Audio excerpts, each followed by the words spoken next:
Good morning and welcome to KidNuz. I'm Tori. It's Tuesday, December 1st, 2020. And we begin with a radical about-face as New York City, the nation's largest school district, will now start offering in-person classes on Monday. This applies to most preschool and elementary schools, followed by schools that offer special education a couple days later. No word yet when middle or high school classes will reopen, and this will be available only to students who have applied for in-school learning. Mayor Bill de Blasio made the announcement this weekend after all schools had been shut down 10 days ago. Why the change? The mayor says they're now convinced they can keep students and staff safe through regular virus testing. He also stressed the aim is to move toward providing classes at schools 5 days a week and vows this will remain in place for the duration, meaning until there's a vaccine.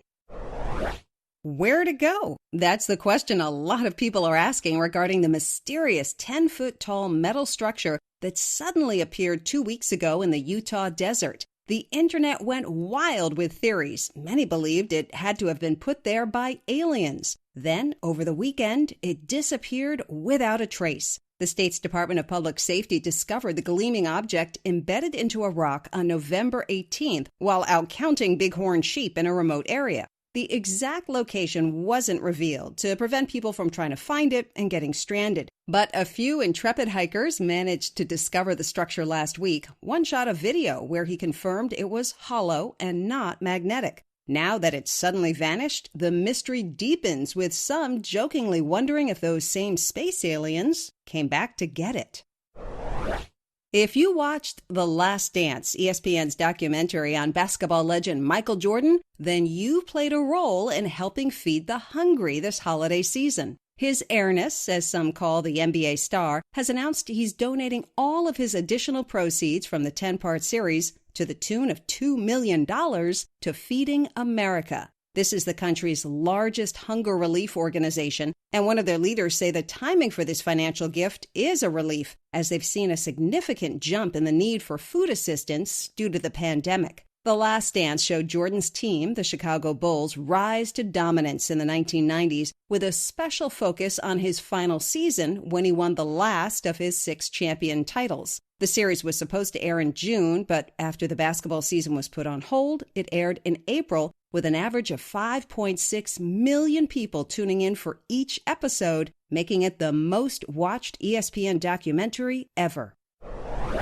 Better late than never, an American tourist has just mailed back a fragment of ancient marble that was apparently stolen while on a trip to Rome 3 years ago. The bulky package from Atlanta, Georgia, was sent to the National Roman Museum and included a rock inscribed with a message in black ink. To Sam, love Jess, Rome 2017. There was also a heartfelt letter asking for forgiveness, admitting it was a mistake to take something from its rightful place and marking it up as well. Museum officials don't know for sure, but think the remorseful return may have been inspired by a Canadian tourist who last month sent back artifacts taken from another Italian historical site, Pompeii, claiming the pieces had cursed her and brought her years of bad luck. The complex game of chess is suddenly getting so popular that it's almost as hard to find a chess set as it was to buy toilet paper during the early days of the pandemic. And the reason isn't hard to figure out. A new TV show called The Queens Gambit that debuted in late October has piqued a lot of interest in the game. It's a fictional story of a brilliant young woman who is a prodigy or a young person with exceptional talent. Chess requires a lot of patience and strategy, thinking a few moves ahead. The marketing director of one game company says sales of their chess sets last month have gone up over 1,000% from a year ago. As one retailer said, good luck finding a chess set this holiday. As we mentioned on KidNuz yesterday, after Black Friday and Cyber Monday, which are all about buying gifts and finding deals, today is Giving Tuesday, a chance to support any charity that is near and dear to your heart. There are a lot of great causes to support, especially during this really difficult year. Of course, KidNuz also relies on the generosity of others, specifically you, our listeners, to keep producing podcasts of kid-friendly, fun, informative stories 5 days a week. If you'd like to help keep the podcast going, we'd really appreciate a donation, which is tax-deductible through our fiscal sponsor, IAM. Can be easily done on our website, www.kidnuz.org. And we do thank you from the bottom of our microphone. That's it for Kid News. Now our Kid News quiz. How are New York City schools going to safely resume in-person classes?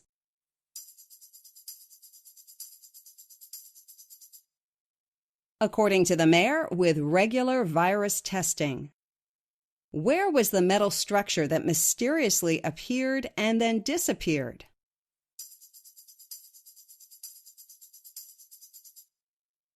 In a remote part of Utah. What is NBA legend Michael Jordan doing with some of the money he earned from the TV series The Last Dance?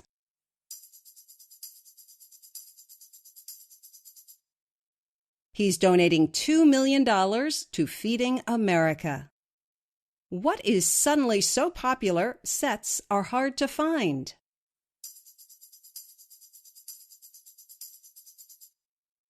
The game of chess. In One for the Road, chess has been around for a very long time. According to chess.com, the game was born out of the Indian game chaturanga before 600 AD. It spread throughout Asia and Europe and eventually evolved into the game we know today around the 16th century. The word checkmate comes from the Arabic word shah-mat, which means the king is dead in English. The shortest number of moves to achieve checkmate is just 2, while the longest game on record lasted for 269 moves and ended in a draw. Before we go, here's Kim with today's Kid News shoutouts. Thanks, Tori. First, our terrific teachers, starting with Ms. Garbett at Desert Willow Elementary in Cave Creek, Arizona, Ms. Wozniak at Chimborazo Elementary in Richmond, Virginia, and Ms. Sheehan at Beach Elementary in Portland, Oregon. And our Kid News birthday shout-outs go to Farah in Douglas, Arkansas, Duncan in Alexandria, Virginia, Dylan in Grand Blanc, Michigan, Aveline in Tulsa, Oklahoma, Molly in Tallahassee, Florida, Grant in Bel Air, Maryland, and Susie in Nacogdoches, Texas. Thanks for listening, everyone, and we'll see you back here for more Kid News tomorrow morning.